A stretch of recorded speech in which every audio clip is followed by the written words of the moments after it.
What if I told you that Toy Story, the warm, nostalgic movie we watched as kids, almost ended in a nightmare? Because buried in Pixar history, there's a conspiracy that the original ending wasn't the rescue mission we all know. It was darker, more brutal, and the toys don't win. Today we're diving into one of Pixar's strangest mysteries, a theory built on real deleted scenes, abandoned storyboards, and the most infamous piece of lost animation Pixar has ever created, the Black Friday reel. A version of Toy Story so mean that Disney literally banned it. And once you see what Pixar originally planned, you may never look at Toy Story the same way again.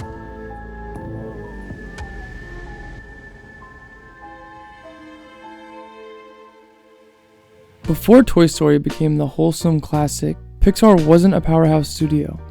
They were a group of animators in a warehouse with no proven track record, a collapsing schedule, and a deadline that kept on shrinking. Most fans imagine Pixar as whimsical and gentle, but the real story is chaos. Writers were rewriting entire scenes overnight. Jeffrey Katzenberg famously told the team to make Woody edgier, sharper, and funnier. His exact direction: make it a buddy comedy, make Woody a jerk-off. And Pixar listened, maybe a bit too well. In 1993, Pixar screened their first full cut of Toy Story. This cut is now known as the Black Friday reel, the darkest piece of Pixar animation ever produced. In this version, Woody is abusive, manipulative, and borderline villainous. He mocks Buzz, he threatens the other toys, he starts fights, and the biggest shock, he throws Buzz out the window on purpose, and then laughs about it. Even Tom Hanks hated this version. He publicly said Woody was a real jerk. Disney executives watched this reel, stood up and said, "Start over, we cannot release this." So, Pixar rewrote the entire movie. But the key point is that the original tone of Toy Story was dark, far darker than what we got.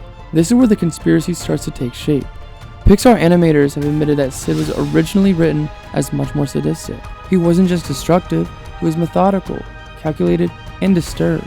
In fact, in a 1995 Animation magazine interview, animator Bill Reeves said Sid was allowed to go further in early drafts, but we went too far.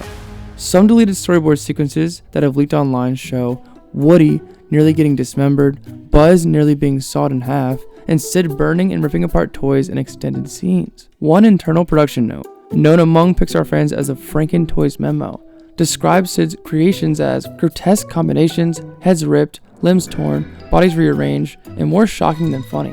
And Pixar employees have openly admitted there are Sid storyboards no one outside Pixar has ever seen. Sid wasn't just a side character, he was the heart of the darker tone, and he was the character most affected by the rewrites.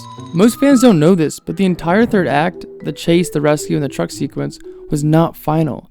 It was rewritten more times than any other part of the movie. Producer Ralph Guggenheim once said, "We couldn't get the ending right.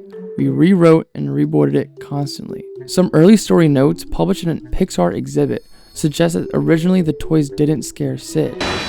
"Oh no! Sid! Get down!" They confronted him, directly and not in a comedic way. Pixar never released these boards, but multiple staff interviews confirmed the ending was radically different at one point. So, here is the missing ending conspiracy.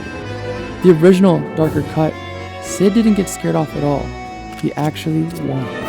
Woody and Buzz don't escape, the toys don't rise up, and instead of the triumphant ending, the movie closed with something far more disturbing. Sid disassembling Woody and Buzz piece by piece. So let me show you why people believe this. Woody was not heroic in the early drafts. In the original version, Woody wasn't a leader or a protector. He was jealous, insecure, and petty. Saving Buzz wouldn't have fit his character arc at that point, so a darker ending, one where Woody fails, actually aligns more logically with that draft. There's a documented deleted scene described in early story documents called Buzz on the Table, where Sid places Buzz under a vibrating saw blade. The sequence was removed for being too visually upsetting. If Pixar storyboarded Buzz being sawed, a dismemberment ending isn't far-fetched in the slightest. Several Pixar team members, including Pete Docter, have said there were storyboards from the Sid sequence that were never released publicly.